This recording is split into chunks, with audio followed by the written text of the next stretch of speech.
Welcome to Lags, Libation, and Lost Saves. I'm your host, Greg Washington, Daddy Porter.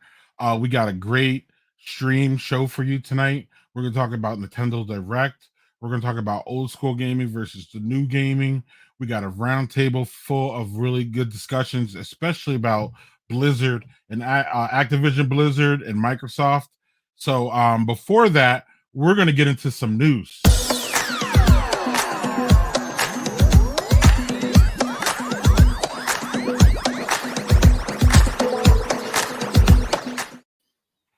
What's up, Steve? What's going on, Greg? Our libations, and lost saves news guy. You got it. How are you doing, buddy? What's going on? What's the latest? All right, let's get into this. Do. All right. Well, John Madden. We all know what happened. So back in December, John Madden did pass away, and it's still feeling fresh in our minds and our hearts. But a great deal of gratitude needs to be given to this man for really shaping the industry and the standard of sports game. Which lasted for decades, Back in 1988, the first John Madden football game was released under the supervision of Madden himself, with Electronic Arts at the developing helm. Over 3 years of Madden football games, the series has actually sold over 250 million copies. That's a lot of game. Yeah. Game on. Yeah, absolutely.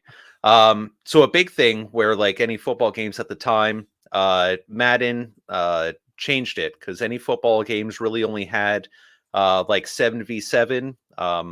But when EA Sports came to get Madden and sign off on it, he's like, he needs authenticity. So he really pursued like legitimate representation, and throughout, like, really trying to push and strive to like that next level, that helped an entire generation learn the game of football and really learn to love the game.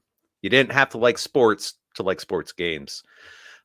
Even the cooler thing, he provided some of his own playbooks to really kind of base off and kind of develop like the back end to really give you like the, again, not to use the same word, authenticity, between like the preparation for games, formation, strategy. I myself, being one of those young kids at the time, I have a true appreciation for the Madden series, for Madden himself, and the lengths he went to give us a full football experience when it came to games.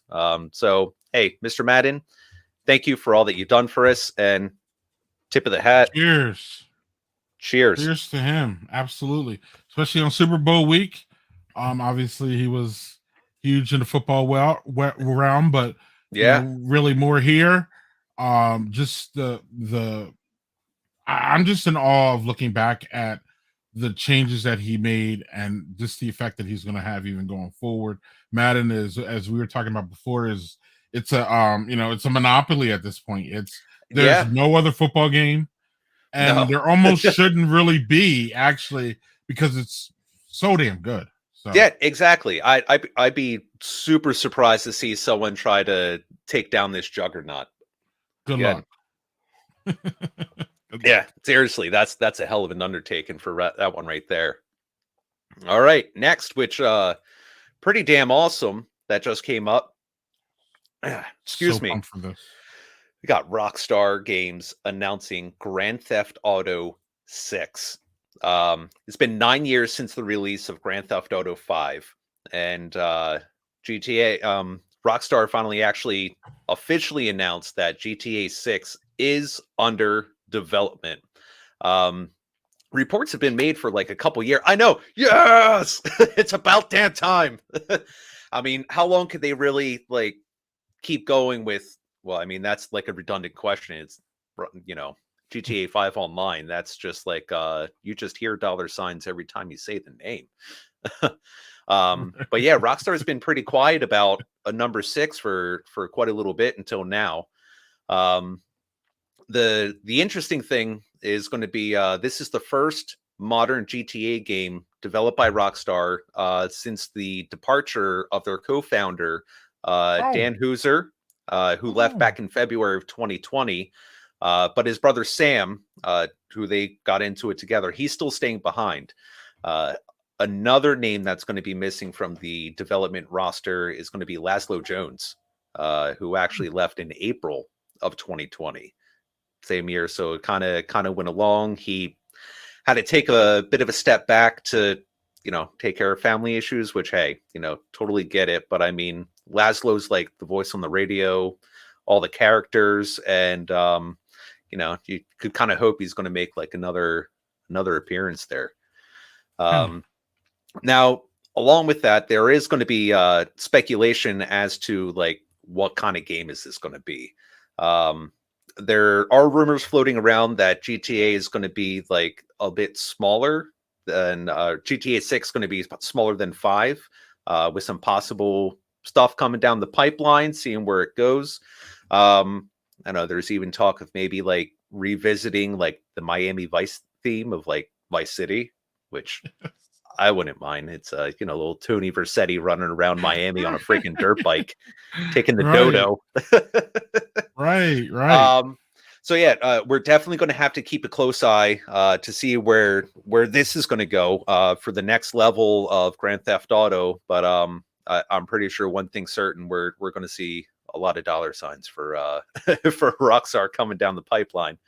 Yeah, and if I recall correctly too, Rockstar usually is in like they're usually almost like halfway done the game sometimes when they tell us that they're like in, they never acknowledge it until like they're almost done. So I'm hoping that this means in a few years. But then you also have, Steve, the contrast of GTA Online. Now, is GTA Online going to stick around? Is that going to be a whole new world with the new one? I mean, there's so many questions, and they didn't answer. They just put out a damn press release and said, y'all need to like this, and we did. So, like, of course. You know what I mean? Right, exactly. So, damn. And y'all know, man, I started this stream almost for this game. It's my favorite game by far. It's not even close. I haven't played it in months. Yeah, it's just great, man. It's just a great game. So I'm really looking forward to any kind of news that they just like. I mean, anything that they throw out there, it's just red meat for this line. Yeah, right. Hey, I'll be right there ready to feast with you, my friend. Amen. What's up next? All right, next, as we're starting to get into a crazy year of buyouts and everything. First one up is Activision Blizzard being purchased by Microsoft. I mean, this is just a juggernaut announcement. So this was announced back in January that it has plans to acquire Activision Blizzard, and the transaction's valued at $68.7 billion with a B, $billion. It's a stupid amount of money. I mean, granted, you understand like all the, the titles that, Activision Blizzard that has like between the two of them, just in that in itself. But when this transaction closes, Microsoft is going to become the world's third largest gaming company by revenue, which is behind mobile game company Tencent, which also has their hands in a lot of pots. But the majority of their stuff is pretty much like the mobile games you find on their phone. And behind Sony. Sony's still number 2, or at least between 1 and 2, but it's pretty damn close. So they're really going to catapult themselves like right up there when it really comes in. So along with that stuff, they have to, kind of put out there that there is still plans to keep Bobby Kotick on as CEO, and they're going to continue to push development and really focus to strengthen the company's culture. They said in an announcement, which, that's just a whole thing in itself. So we don't need to go down that line because we got some more here all night. Yeah, exactly. We'd be here all night. I know, right? There is one obstacle that stands in their way, though. There is an upcoming investigation by the Federal Trade Commission for anything that's like on a scale of this size. There's always going to be, federal regulations that go into it that they start looking into. But Microsoft CTO Satya Madela states he doesn't believe that the acquisition is going to be blocked. But at the same time, only time's going to tell. I mean, that's what it really comes down to. This is the truth, and we will be hitting this topic up pretty hard in the roundtable, which is right after this. So, unless you have more, Steve, we can move on to the next one. Nope, I'll save that for the rest of the guys. So yeah, and I'm sorry, no, we're not. go for it. This isn't the last time that we'll talk about it in the news too, because I'm sure it's going to be, all over the place all the time. So. Yeah, this is definitely story and development. I mean, right. The deal hasn't actually even happened yet, so this is just like a little sneak preview into what we're going to need to keep an eye on coming down the pipeline. Right, and Zach here he drops an opinion that a lot of people have, which is Microsoft buying everyone is bad for everyone, bad for games, bad for companies, and it's bad for gamers. So we'll see, Zach. But I wanted that to show because I feel I've seen that a lot of that kind of pushback online. Well, yeah, no, there's definitely some strong opinions. You have some people that are kind of geared more towards like, oh, here's this big corporation with a lot of money that's going to start putting, a lot of dollars into these companies. But at the same time, the future is uncertain. Are we actually going to see, the money being put in development? Are we going to start kind of like whittling down and starting to feel like it's the companies and the games that they're acquiring, is it going to be watered down? Is it going to be like significantly different than what we know, especially when you're dealing with two companies like Activision Blizzard, which is pretty much in the same now, but still different titles. But again, I'm going to save that one for the rest of the guys. Yup, cheers to that. Yep. All right. Oh, does that mean I get to have another sip? There we go. Yeah, hell yeah, it does. Got to keep the vocal cords going there. Well, we got to do the libations part of Libations and Lost Saves. Of course, it's in the title. It's not like we did that on purpose or anything. And y'all were warned. So yeah, we told you. We told you, but thank you. Right. All right. As we're talking about acquisitions, next, Sony buys Bungie. I mean, this actually, I don't think really a whole lot of people saw unless you were really keeping your finger on the pulse. But when I saw that, it was like, what? So actually last week, Sony did announce that they plan to buy out game developer Bungie for $3.6 billion. So not quite as much as Microsoft, but still at the same time, that's billions of dollars. Sorry, unprofessional, but libations. No what worries. Are you gonna do? No worries. Sony did state that Bungie will be an independent subsidiary of Sony Interactive Entertainment, and they will remain a multi-platform studio, which I know a lot of people were worried about initially when they heard about Sony acquiring Bungie, because it's like the original developer of Halo, along with other games. So Sony coming in, who was a direct competitor of Halo back in the heyday, we're not really sure where that's going to go. But Sony is also giving Bungie their own option, an option to self-publish their own games if they like to. But at the same time, we'll have to see what this holds in store for when it comes to PlayStation exclusive titles by Bungie, possibly. Sony seemed to kind of like cut the notion off at the past, rather, and that just kind of leaves the rest of us waiting in the wings to see what comes from the acquisition. And if there is some exclusive content, what kind of, IP are they going to have between the companies to really kind of set this thing off? Because, I don't want to make any assumptions, but I have a feeling there's going to be maybe just one or two in there. But again, I'm not here for that. Along with it, they did commit where they're saying to keeping it multi-platform. People were a little worried about Destiny 2. So they actually even did come out with a whole statement on this just by itself, saying, we're still keeping it multi-platform. They're still being self-published, and then it's the same game anywhere. So to kind of take that away from, kind of scaring people off, it's a smart move. because talk is going to get around town. So, at least get that out there before things start to get a little crazy. Mhm. All right. As we No move comment on in, that one. No comment. no, yeah, Keep it that's all moving. right. Again, we'll be revisiting that one down the line. Yeah, that I too. am That too. certain of that. Yeah. Yep.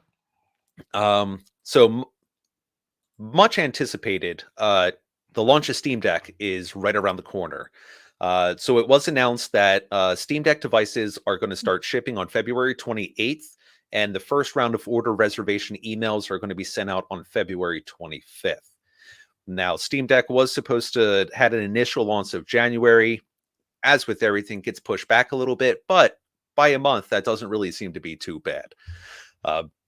So with the Steam Deck, if you haven't heard, this is going to allow you to play a large number of games found on the Steam library, pretty much wherever you'd like, with like the portability of a Switch. Also with the option to dock the system. So you can still do mouse keyboard on a larger TV, large monitor, whatever it may be.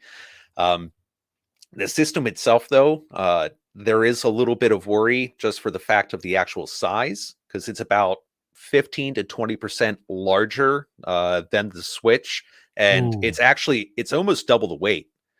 Like Ooh. the Switch comes in to right around 14 ounces, and the Steam Deck is going to be just shy of 24 ounces, which doesn't seem like a lot. But if you're holding a little console, yeah, exactly. Especially Yeah. if you're playing a game, who is just going to hold it for a couple minutes? It's going to be going for a little bit. Right. Um, but with that right around the corner in the next month, we're pretty much just going to have to wait and see what's going to be coming up when it comes to like the games. But I know there's quite a little bit of reaction, and people are excited, and I'm really curious to see Yeah. what happens too. Yeah. Yeah. Absolutely. Yeah. Absolutely. Looks like almost the size of the Sony PSP, almost. Or It looks similar to a PSP. It almost looks like a weird hybrid child when I first saw it between like a Switch, a PSP, and a Game Gear. If you can think back to that one, yeah. it kind of just Okay. kind of blocky looking a little bit. All right. Yeah, Right. maybe we don't know. We'll see. We'll see. Right. But yeah, there definitely is some excitement to be thrown around and some anticipation. So we're just going to have to wait and see what pops out. Now, something that is already coming out is worries where certain games aren't going to be available. I know a big one, not necessarily in my ring, but like Fortnite, where one, they found that Linux is incredibly hard to do, not to mention when it comes to a lot of these first person shooter games or major games like that, anti-hacking, which Valve, Steam is very uh on top of, to try to mitigate like people being able to hack and whatnot, and they're finding a hard time being able to do that for the Steam Deck. So for right now, I think they're just saying it's not going to be available, but again, time will tell. You never know. Yep. We'll see. All right. And for the last part is some largely anticipated games that are coming out within the next month. So there's a few that are really kind of like towards some list. Life is Strange Remastered Edition. So this does have a little bit of, I don't want to necessarily say a cult following, but there's not, it's not necessarily one of the big AAA titles Mainstream. that, yeah, exactly. So I will throw an opinion part in the news piece. It's a great game. I mean, I would say take the time, go play it. Now hitting some of the bigger ones, we have Gran Turismo 7, which that has a legacy all in its own. Hmm. So that's been around for quite some time. Elden Ring, which is just I can't read enough of this. People are going nuts. They're really curious to see how this is going to go, especially for the fact it's being. They want to see how it's going to work with like the new hardware with the PS5. And I'm sure a couple of my buddies are really going to be telling me about Yeah, that I one. see. I see Clark in the green room going, "Yeah." Yeah. So uh, some people are excited about this for sure, right? Oh yeah, absolutely. Absolutely. And then another one that's coming out towards the end of this month is going to be Horizon Forbidden West, which is Mhm. going to be the sequel to Horizon Zero Dawn, Mhm. coming across the two PlayStation platforms. And I know for myself, I'm definitely personally excited for that. That the Great first, game. The yeah, first one was great. at hours and hours. That was one where I did not mind spending the extra time trying to, pretty much complete as much as I can, like period. Right, right. Yeah, so there are going to be like a few more that are coming out like for the Switch, which are not necessarily brand new, but at least going to be available on that. I know one that I saw was Assassin's Creed the Ezio stories or saga, which I don't know. Again, personally, one of my favorite Assassin's Creed games based off of number two, and along with Kingdom Hearts 3, which that Yes. just has that has a crazy fan base of its own. So just throwing that on another platform, you know, people are looking Well, forward to and it. yep. And also real quick segue into it real nice was Nintendo Direct was today. Yes. And it was actually a pretty good one as far as I know. We Hmm. will have a we will have a we will have a segment later about that, a recap, in Yep. case y'all missed it. But you can also go to Nintendo, any Nintendo social media. I'm sure they're gonna have the 40-minute clip of it. I watched it, it was pretty good. There was definitely some names drop, but you'll be able to see that later in the hour. Yeah, absolutely. It's all coming to you. Just be patient, grab a beer, and enjoy your time. Yeah, and it's I feel like there's going to be 2022 is going to be the backload drop of like all the COVID delays and all that stuff that we didn't get really, we haven't really gotten a lot of good game drops over the Right. past year for whatever reason. And I think 2022, people were saying 2021 was going to be it, but I really think 2022 is going to be it. So, Right. thanks, Steve, for the news, man. It's great. See you Hey, next, or next you go. month. Oh no, yeah, I'll say no. Yeah, no, absolutely. Thanks for having me, Yeah. and looking forward to seeing everybody next month to see where else we're going to go with this. Well, I thank you for being here because if not, we wouldn't have news. So see you next month. All right.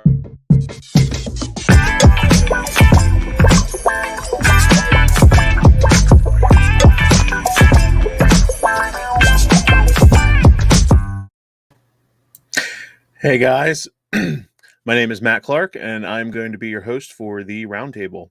Tonight, we're going to cover two topics. The first is going to be how does the Activision Blizzard acquisition affect the gaming scene, and will John Madden's legacy in football be overshadowed by his legacy in video games? Tonight, I am joined by Rajay Gaming. What's up? What's up? What's up? What's going on? As well as Vic. Hey everybody, how's everybody doing? What's up, Vic? What's up, guys? And Art. What up, gentlemen? Thanks for having What's me on this happening? panel, man. All right. So, for anyone unfamiliar with the roundtable, basically, I'm going to pose the first question. Everyone gets 2 minutes to just kind of go on their rant, and then we'll all kind of have a collective discussion about it at the end, as a point counterpoint kind of thing. So, all right. Anyone want to go first? Volunteer to go first here? All right, Art. How does the Activision Blizzard acquisition affect the gaming scene? Well, I mean, I think you saw a couple of comments when Steve was doing a great job with the news where a lot of people are freaking out, right? Like, you don't want this monopoly of games and corporations because all of a sudden there's going to be think about like when you have game companies, they're just, startups or, they're tried and true, but they're their own entity and the red tape that they have to go through. Now you get into this big company and corporation, more red tape, all of these things. And yeah, you're going to have more power. You're going to have more, marketing and programming and all that other good stuff. There's always going to be pros and cons to everything. But there are certain games that over the years that I've played that have gotten bought up by the big companies and you're just like, something's missing or the edge is kind of taken off. So it's a little nerve wracking to see how this is all going to play out. And now you see like everybody's trying to buy more and more like stock. Like there's going to be like it's in the Demolition Man restaurants. There's only going to be a Taco Bell. So when we get into the future, there's only going to be like Microsoft and that's it. So hopefully that's not the case. But you definitely worry about things like that, right? All right. Next up, Victor. Yeah, I mean, the one thing that I keep thinking about this is that I think in a way it might be good for some of the gamers because they might just focus on, although Activision has a whole bunch of titles, they might just focus on one or two titles and probably drop the ones that don't sell that well. And then the ones that they focus on, maybe they'll put a lot of effort and make the game actually good. Because, a lot of times when these games come out, there is like a 20-minute update the first day you buy it. And then 2 days later, there's another update. And it just keeps going on. So hopefully this will be something that, they know now that they got all this pressure because they own these companies. And they have to put out decent product. Because if they just keep putting out the same old stuff that they did before, that like I said, it's not done when it's released, people are not going to buy it. Everyone's going to, talk with their wallets. They're not going to buy the games. And then I think that's what we need to do. I mean, if you're gonna own these companies, you better put out something that is worth our money. Because especially now, games are going to be $70, $80. I'm not going to pay that much for something that I gotta update every other hour to play.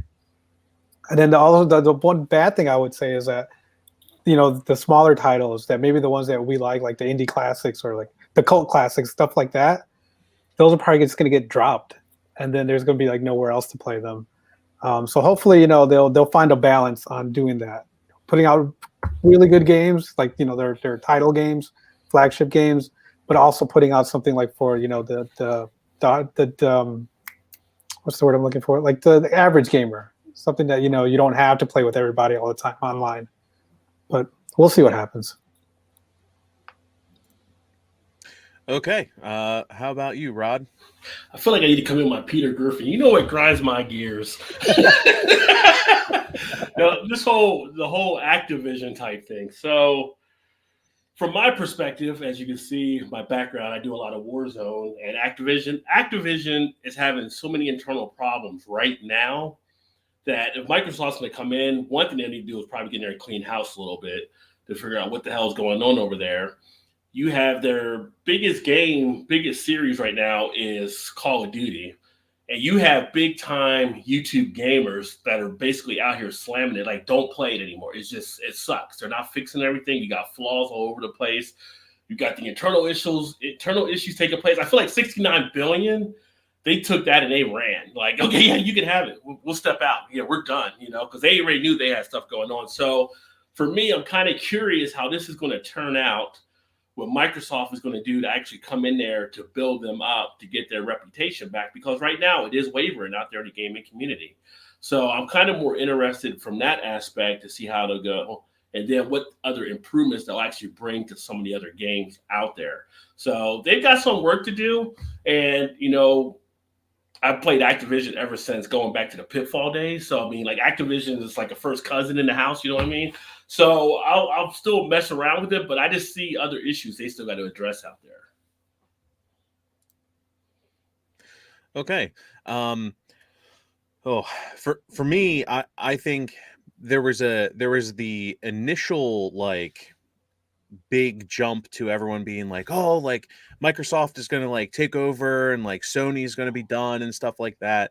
And I personally, unless they're going to come in and actually change fundamentally how Activision and Blizzard does business, I don't see them doing much with the acquisition. Blizzard's still going to make PC games, and Microsoft is, and this is probably more of a conspiracy theory, but Microsoft is slowly phasing out the idea of consoles. They're pushing everybody to get like Game Pass and things like that, and pushing PC so hard that their big play for consoles in general was to just slowly get all of those people that wanted a console back to PC. That's just like kind of my little tinfoil hat theory on that. But you know, I really, I don't know.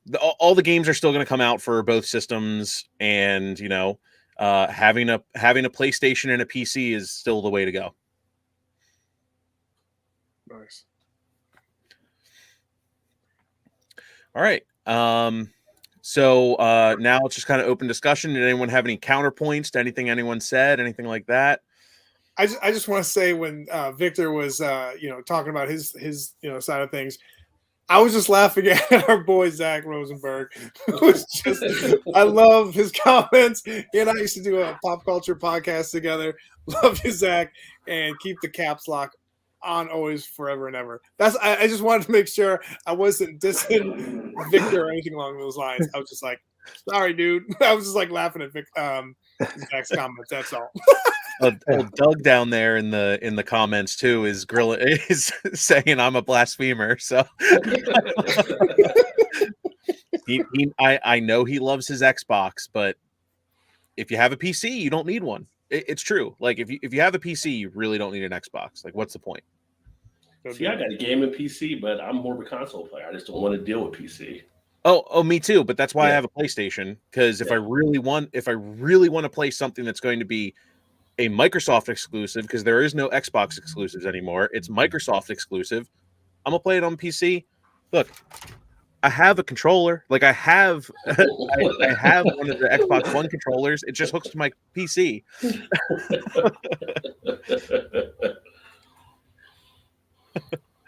All right, let's jump into will John Madden's legacy in football be overshadowed by his legacy in video games? Would anyone like to volunteer to go first on this one? Oh, Art's going to do it again. All right, go ahead, Art. You want to go first again. I'm just saying, like, every generation thinks of someone or some like entity or that how they grew up on it, right? A lot of people will NFL players, just to, with the Madden thing, let's just take a look to the NFL.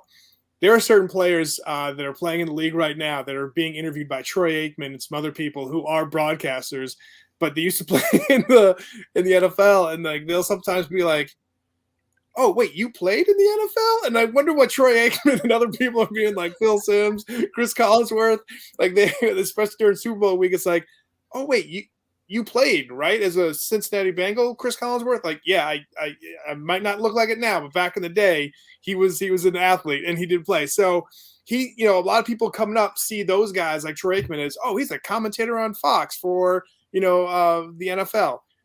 For me, I think all of us here are born in that sweet spot where we know Madden for not only his broadcasting on Fox with Pat Summerall. I mean, you can just, when I was watching that documentary over Christmas, man, that was just all of the feels coming back just with Madden and, him just breaking things down and learning how he was transitioning from being a Super Bowl winning coach to like being on the couch and being like, what do I do now? And like, I don't want to do broadcasting. He finally got into broadcasting and all that good stuff. And then he started this game and the games, like for me, I see Madden on all three facets. But again, people younger than me are just going to think about him as the game. You see Lamar Jackson, one of the best QBs. He was like one of the best things. He looked like a kid at Christmas when he found out that he was going to be on the cover. He's like, I was playing as Michael Vick and doing all these other things and trying to be crazy with that. So I think it depends on where you are in life and where, what time you were born and what generation you're from.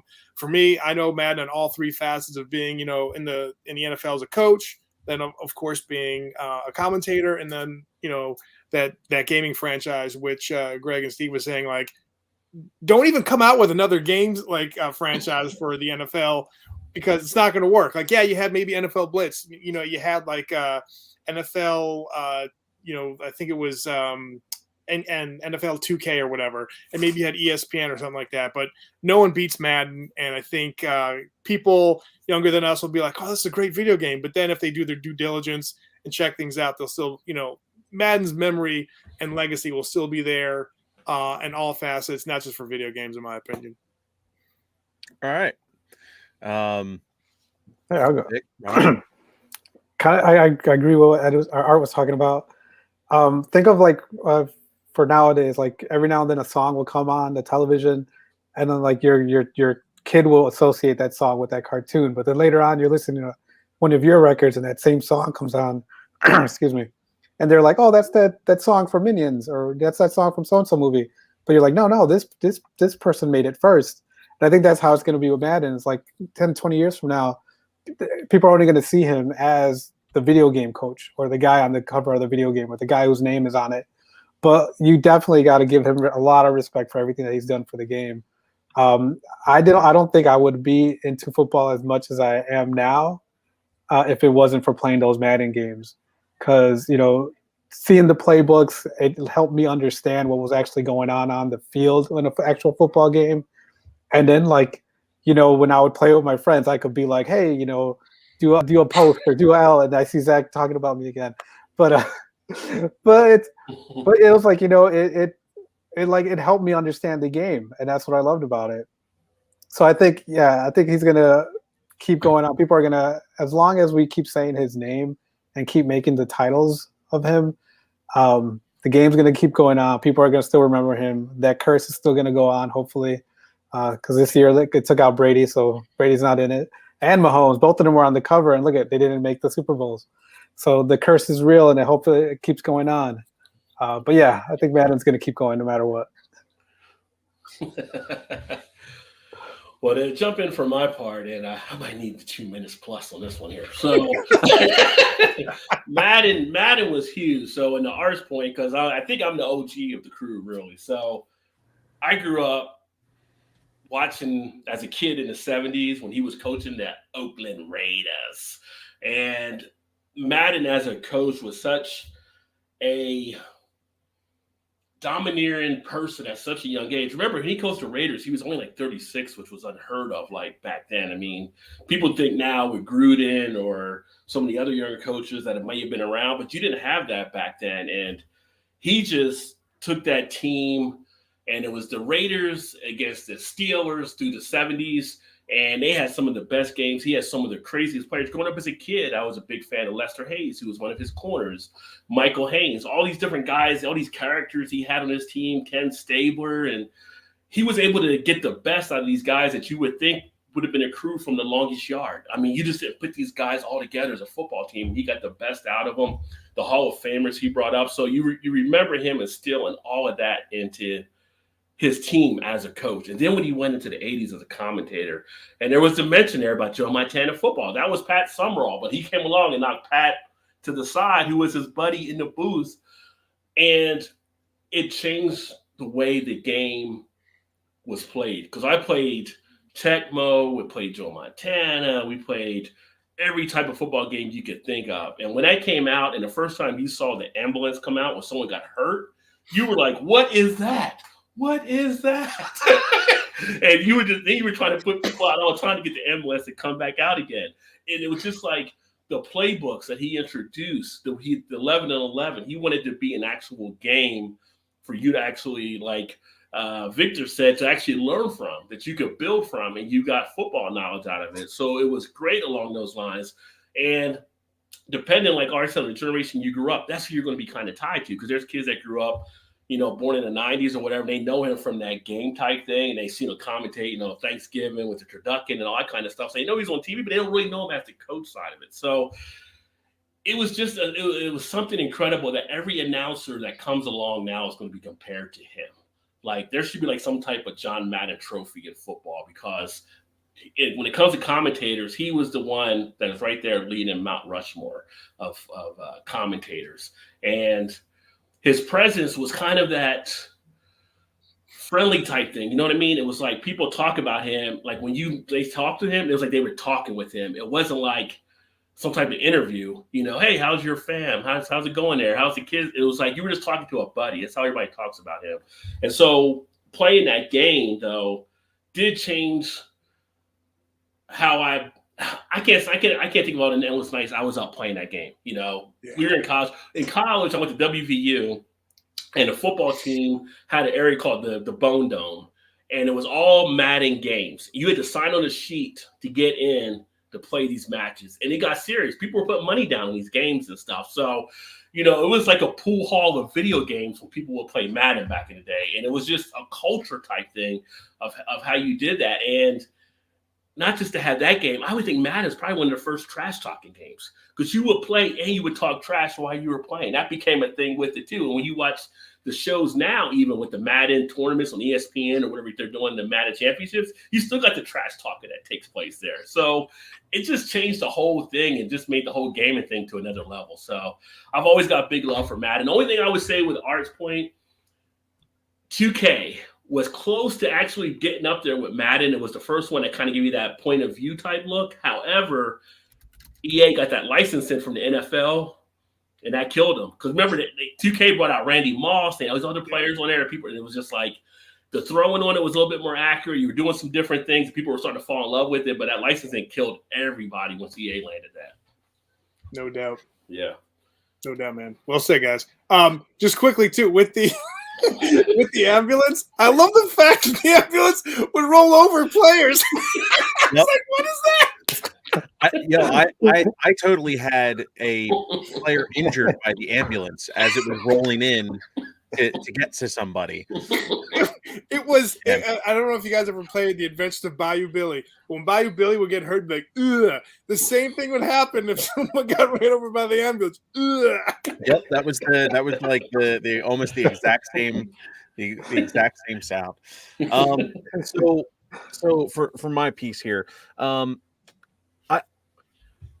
it's funny, like, Art, that you brought up like Aikman specifically, because like it's kind of surprising that all the younger players in the NFL don't know who he is, since he's the only relevant Cowboys quarterback ever. So like it's Throw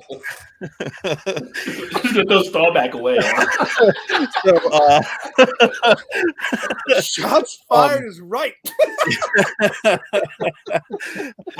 yeah, like Hold up though. We all gotta like just rep our teams right here. I'm Niners. What are you, Matt? I'm just curious. What are you, man? I'm a Bears fan. I love the Chicago Bears. I don't know what a good quarterback looks like, so That's just Jim McMahon. I was gonna say we had McMahon. yeah. Victor, you're an Eagles fan, right? Yeah, even though I'm from Chicago, I'm an Eagles fan. And that's funny. I'm in Philly area, Chicago fan. That's Rob, what about you, man? odd. I used to follow the Panthers, but I got out of football a few years back. But if any consolation, I just came from Cincinnati to move to Baltimore. So I'm rooting for the Bengals to pull it off. All right. So what I was going to say about Madden is like just it'll be an interesting evolution, and I wonder if like the game company will try to continue to push that. Like they have like Madden Ultimate Team, for example, and they're always putting every year Madden is the coach of the all player team. Like that's the coach that they push out every single time. So it'll be interesting, and I really hope his legacy continues on as just being in general like the football guy. Like he is I think the quintessential football mascot for our entire generation. Few generations, yeah. Well said, man. Yeah, Yeah. several generations, really. Yeah. It'll just be represented differently, Yeah, I don't think you can take him out of the game anymore. You can take Lombardi off the name of the trophy. I think it's just that's just it. You got to keep him on it. It's just part of it stuff. I mean, yeah. And I just love. I do get a kick out when NFL players name off the trophy and put Hallis's on it, but it's, that could be a whole nother roundtable. We could. I do get a kick out of when NFL players and new Maddens come out and they're all like trying to find out what their score rating is. That's actually pretty funny. Like, you don't know what the rating. They get upset. Like, what do you mean I'm an 88? I'm definitely a 90 plus. So good. So true. I love that. I love the fact that those Eagles are like, wait, what?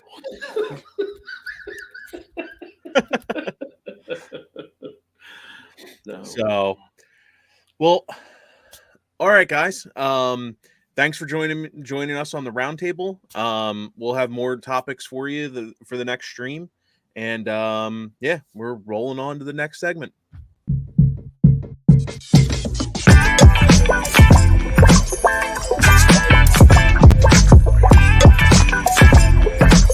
Hey everybody, this is Doug. I'm here to talk about my favorite video game series ever, Halo, and its most recent iteration, Halo Infinite.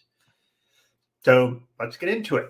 So Halo Infinite is the most recent release from 343 Industries, the sixth mainline game in the series. That means that it's centering around Master Chief, as opposed to Halo Wars, ODST, and Reach were not centered around Master Chief, so those are outside of that universe. Also happens to be the third game in the Reclaimer series, the Reclaimer saga, as well as the third one by 343, which I believe kind of fits in with that. So basically, the game starts, and I'm going to speak to the campaign here at first. The game starts where you're set on Zeta Halo, which is a Halo ring that has been destroyed, and Master Chief has been tossed into space. And the pilot of the Infinity, which was the ship that was near Zeta Halo, got destroyed, but the pilot survived because he fled. But he managed to rescue Master Chief. But Master Chief needs to investigate the Halo. That's where we get into the good stuff. So when they get down on the Halo, Master Chief realizes there is a new enemy. These folks are called the Banished. These guys are big, bad, ogre-looking guys. And they are led by Escharon. And he was the leader after Atriox, who overthrew everything and blew up the Halo, was killed.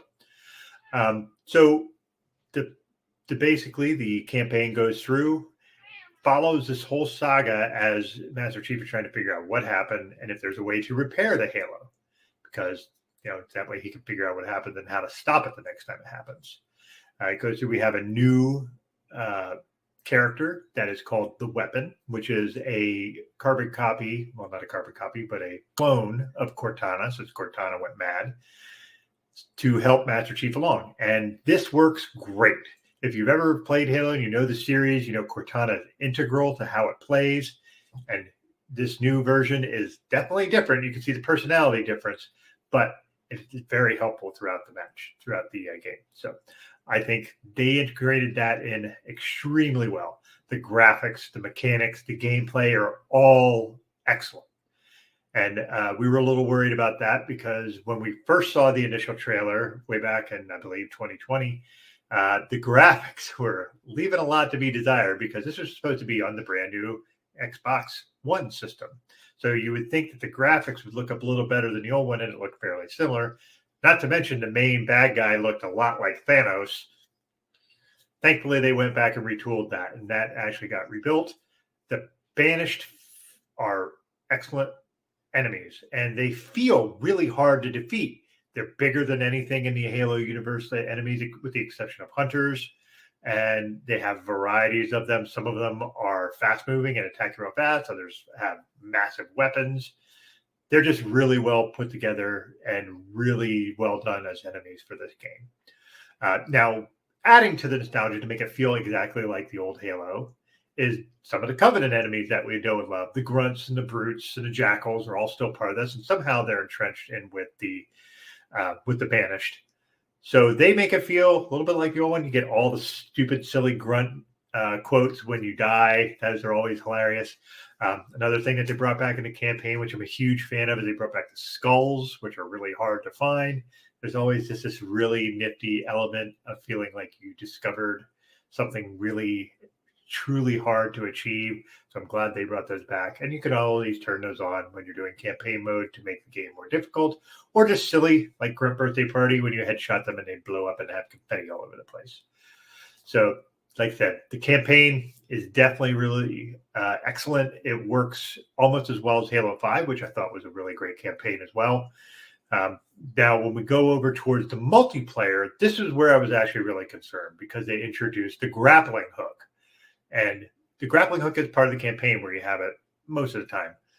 However, in the multiplayer, they make it as a weapons drop. So like, not a weapons drop, but more like where a weapon spawn would be. So you only have one, which means you either have to grab it or you have to kill somebody who has it to achieve it. I'm really happy they took this approach because I was really envisioning just a plethora of Spider-Man like folks using the grappling hook all the time and just flying around the map. Doesn't work like that. And they took great care to make sure it's really balanced. They have all the classic game styles, your Slayer, your big team battle, your free-for-all, SWAT. Fiesta, your team objective game, capture a flag. They had several new variants of things. So they've really taken the time to keep true and add stuff that makes the universe expand slightly without feeling like they're going too far out on a ledge there. They also have events. So when you're playing multiplayer, they have certain events that will allow you to unlock various prosthetics and armor and things to change your appearance on your avatar in the game. Thankfully, these are just cosmetic upgrades.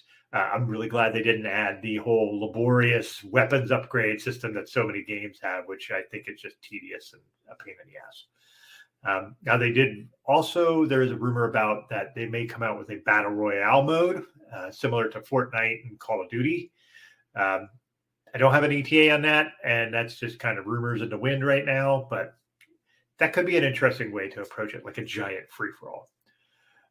So, as I mentioned before with the campaign, the multiplayer, also the graphics and the mechanics all work incredibly well. The maps are all very well balanced, really good with the spawn points, which for some games is a problem. You don't spawn on top of your enemies immediately.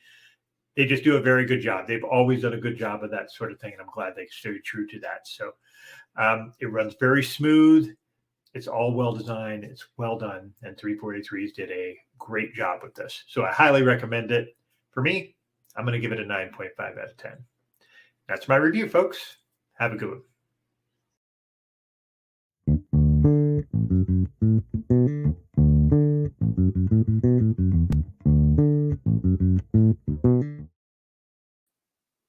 What's going on? Eddie again here from the Art of Fatherhood, and I'm going to be talking a little bit about then versus now in video games. And for me, started off with like an Odyssey back in the day. Before the Atari 2600. Odyssey, for people who don't know, was like this big ass yellow plastic tube that had pong, hockey, and tennis, right? So my friends and I were talking recently about video games and like stuff we had to do from back in the day to now. And then like obviously there's no Toys R Us here in the States anymore. I think there's one in Canada, but do you remember the paper slips that you had to get if you liked the game? You like take a look at the plastic little holder placeholder. You look up like, yeah, this game looks pretty good. And you take it. It was like $29.99, $39.99. Those things were hilarious because you just had to take it. Now it's like everything is locked and keyed, and you have to like get someone from Walmart or Target and be like, can I buy this now? So that was just one thing I thought, like how funny it is now, like the difference between then and now. Another thing is back in the day, OG gamers know this. There's no such thing as checkpoints or saving the game. You had to pause that on the Nintendo 8-bit system just because it's like, oh, it's dinner time. All right, I got to pause this and leave the TV on and then have dinner and race right back and see, where you are in Mario, wherever the case may be. There were some games that, yeah, you could probably have,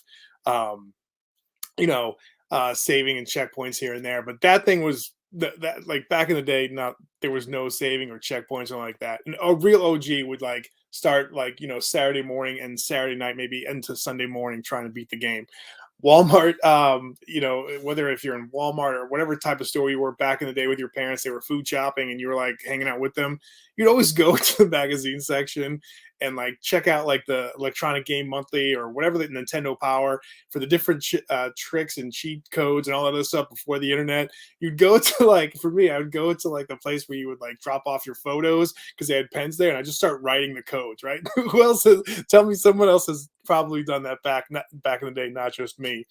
And so that always, like, I call it like Walmart type of store surveillance, where your parents are doing something and you're just hanging out, like writing codes and like not paying like $5 of your hard-earned allowance for that because you're like, I'm going to write it down. There was no E3 back in the day. If you wanted to preview a video game, you went to the arcade and you just checked out like, oh, this is what Mortal Kombat 2 looks like. And then it was a bad transition from the arcade to your home. You're like, yeah, this is what 16 bits look like. All right, cool. And then if like, I know that people are into, PC gaming and all that other stuff. PC gaming back then was crazy because you had like $300 for a sound card or whatever the case may be to play Mortal Kombat 2 to make it kind of look like the arcade game you were playing. Nah, forget that. I'll just play it on the Sega Genesis. And don't play it Mortal Kombat on the Super Nintendo because, man, you get sweat and not blood when you're beating somebody up. Multiplayer, forget about it. You could never play multiplayer back in the day. And if you wanted to like hang out with your friends. If the arcade was closed, you go to Blockbuster, see what games are, and you rent a few and you just have fun with your friends that weekend. Now, YouTube, you don't have to like do that Walmart surveillance crap anymore. You can just go through walkthroughs or go to Reddit, get the helpful advice. And now you also have digital and pre-orders. Like you can just get the game right away. You know, just buy it online, download it, boom, you're ready to rock and roll. Or you just pre-order it, and then all of a sudden you maybe forget about that game that was coming out, and all of a sudden Amazon shows up and it's like, here's your game. It's like, sweet, I can play. Totally not happened back in the day. You had to like either march to the store and get the game that day when it released. And then also too, nowadays I think the con is like there's a wait list for the game. Sometimes the games, of course the pandemic screwed things up, but even before it's like production issues, whatever the case may be, and you're waiting. So that kind of sucks. And then for me, I sound like an old person, but when I got my PS5, man, like I seriously had to YouTube, how the hell do you turn this thing off? You had to actually log off your controller and then log back in. But before you logged in, then you could turn the power off. So it was just funny, like the different ways of gaming from then to now. So I hope you guys enjoyed my little back in the day to now video gaming. We're going to be talking next about the Nintendo Direct recap. And again, thanks for checking out the stream. Hope you guys enjoy it and love the comments, especially from you, Zach.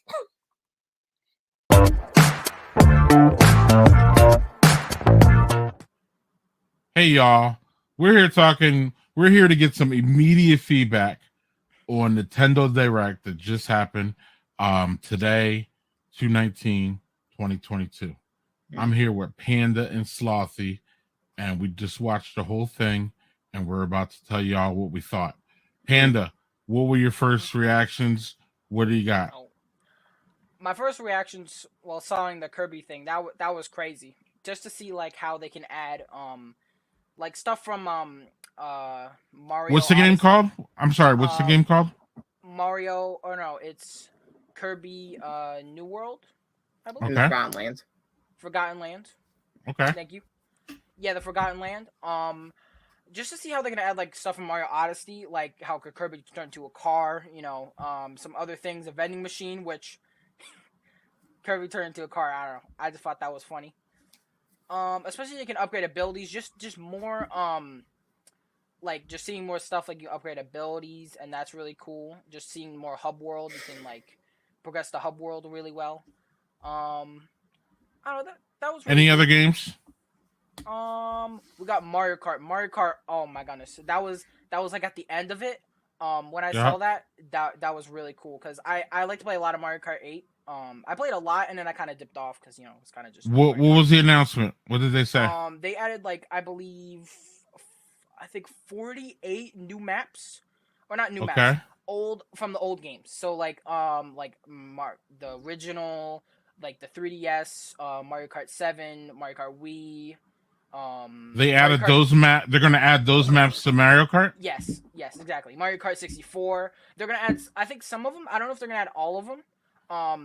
But yeah, like 48 for I believe it was $25. I believe. Oh, so you have to pay extra for that. Yeah. Okay. Yeah. And then they're gonna bring it out. They said they're gonna bring some, and then they're like you're not gonna get all of them immediately. You're gonna get some throughout like a time span. I think until 2023, I believe. All right. Anything else pop off at you quick? No. They're not immediately. Okay. Just those two games. Oh wait, no. Sorry, I remembered something. Switch. Pretty much. Wii Sports, but for Switch.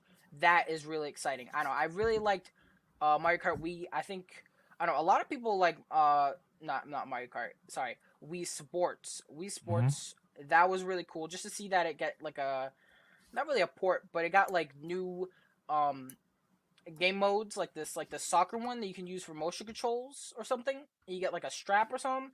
That's really cool. Like old school Wii.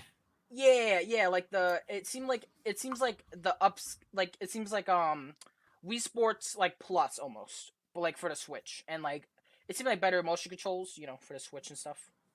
But gotcha. I think that's it. Okay, Slothy, what was your takes from it, and what do you got?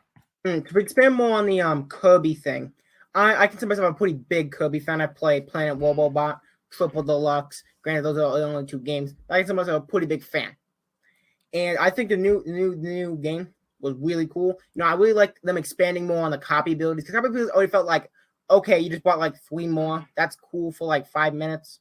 But them expanding to like all of them is very smart, because there's only so many copy abilities you can have, because they're based on like elements, animal stuff like that. Like, like there's like a doctor one where you can fill pills and stuff. There's only so much you can expand on the term copy abilities. So them upgrading it I think was very smart.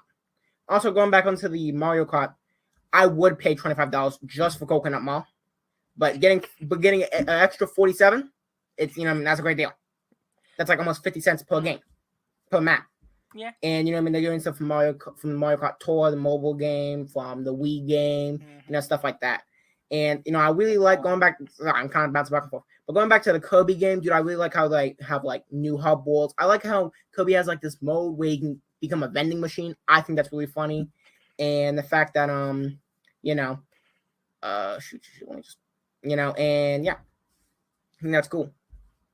Okay, going back to Mario Kart real quick. It's $25 for 48 new or 48 old school courses. But also you can get that free if you're a member of, what is it? Nintendo Switch Online plus expansion pack. I think that's $80 a year.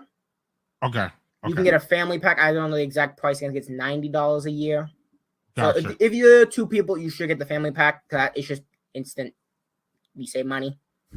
But Gotcha. but I believe if you do not keep buying out the Nintendo Switch Plus expansion pack, you will likely lose the DLC. What other games jumped off at you, Slothy? Advance Wars. I don't know. I never really played Advance Wars game. It seems like kind of like Fire Emblem in a way, and I kind of like Fire Emblem, and I think Advance Wars looks like a good game. I'm gonna pick it up. It's cool. And also Mario Strikers, dude. I always wanted to play Mario Strikers. I've always heard great things about the games. I think the game looks great. I feel like Mario sports type games should, should fall in like every other summer or something. And it's like one of the things that helped the release date. And I'm really excited for that game. Anything else?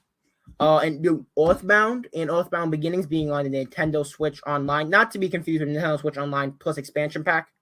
It's separate. It's $20 a year, $30 for the family, and they still ain't getting a Mother 3 localization, but that's another story for another day.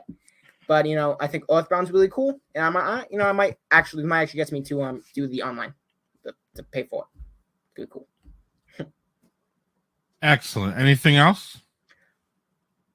No. Oh wait, no, I got one more thing. Okay. So why on Nintendo's? Okay, so it's called Nintendo Switch Sports. Why don't they call it just Nintendo Sports so then they can port it to different consoles? I don't get it. Explain to me, Nintendo. Because they're gonna do the next console. They're gonna have whatever the next console called Sports. Why don't you just call it Nintendo Sports? Also, why are there no Mii's? Why don't you just enhance the Mii system so that they better have full characters and stuff like that? I don't get it. Why have new characters to develop for instead of enhance what you already have? And then because you can make it and it'll be cool. What's up, Panda? Can I respond to that question? Yeah, what's up? I think they just updated the ways, because you see new hairstyles, but you also see when they played the game, they had the old Mii's. So I think it was just I think maybe I'm wrong, but I think there's in-game avatars, and then maybe there's Mii's that you can put into the game, or maybe they just updated the Mii's with new hairs and it just looking better. I think that's what you saw. I think that's what you saw. Yeah, I guess we'll have to see when the game actually comes out if it's a whole different system. So why don't you just put that to the Switch? It's just useful because then you could. I don't know. It's not like the Mii's are in most things. They're not. They're in maybe a side game. I don't know. All right, so y'all came off generally excited about what y'all saw, though, right? Mm-hmm. I think this is Nintendo's year, man. I've been saying that for the past 2 years, but this is the year. Breath of the Wild 2. All the pandemic backed up. New Fire Emblem Warriors. That game looks fun. Mario Strikers. New Kirby game. Granted, we haven't gotten out for Super Mario Odyssey 2, but I'm not expecting it. You guys are already developing Breath of the Wild, so it's whatever. But Yeah, but they said nothing about Breath of the Wild. Yeah, but they did. But you gotta reading comprehension. They said the first half. Well, lucky we got stuff from later half of the year. Nintendo Yeah, I wins. wasn't good at reading comprehension in school. Thank Yeah. you. Thank you, Safi, for that. Yeah. We're gonna let y'all go here. Y'all be seeing more Slothy and Panda on lag, libations, and lost saves here going forward. But I wanted to thank y'all for giving me y'all initial comments, and we'll see y'all soon. Mm-hmm.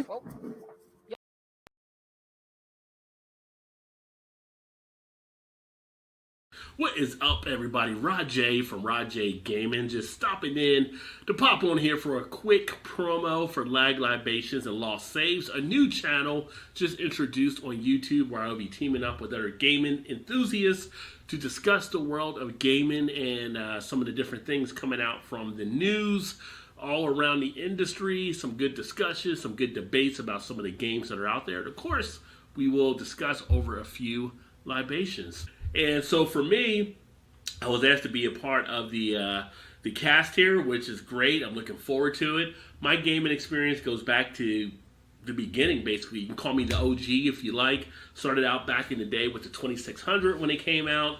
Kind of built up through the years through all the various different systems to where now I actually game on the PS5 mainly, also the PS4.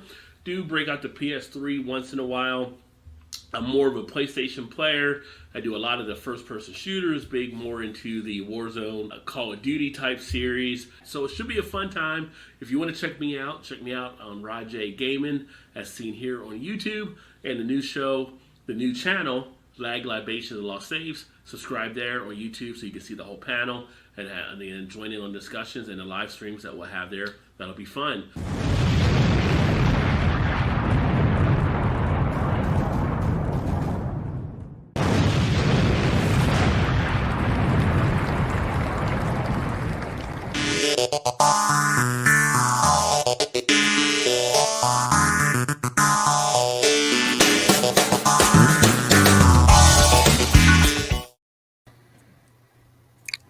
That's some baby making music right there.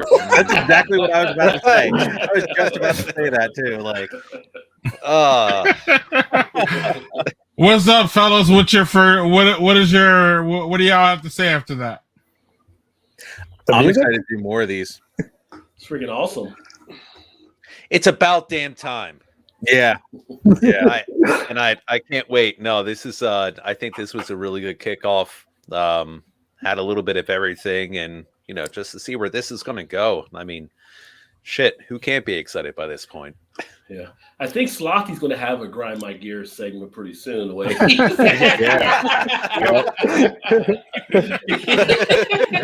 a little bothered there about this. He was a little bothered about the Nintendo Switch. The whole sports thing was bothering him. Yeah, he's got a couple opinions, don't he? Hey, nothing wrong with that. Keep asking questions. Put them in the right direction. That was really cool. Nice to see that we can have more of the lag and lost saves with the next generation of people who were in our shoes, like 15, 20, 30 years ago. I'm not trying to date anybody. Don't keep pushing. Leave it alone, Steve. Leave it alone. All right. I'm just gonna. It's been fun. ARP is going to be sponsoring our segments now. Is that what you're saying? Yeah. Don't tell anyone. I think we're the younger ones on the podcast. Man, I just signed up for Colonial Life Insurance. I don't know what I'm doing. Next up, shout out to our sponsor, Life Alert. Yeah. That's what I'm worried. That's what this actually is. This is my life. Controller's fallen and I can't pick it up. My arthritis. They only gave us 4 of the collars, but I think that kind of works out a little bit. So. I'm not touching that one. Matt is throwing so much shade on football teams and just old people. This is great. Yeah. I'm just to shake things up, man. A controller never falls. It was thrown. So if the controller was on the ground, it was thrown to be there for a reason. I'm just here so I don't get fined. I see what you did. All right, fellas. I wanted to thank y'all for your contributions. And the next lag, Libations and Lost Saves, is Wednesday, March 9th at 9 p.m. Eastern. That's my birthday. Cheers.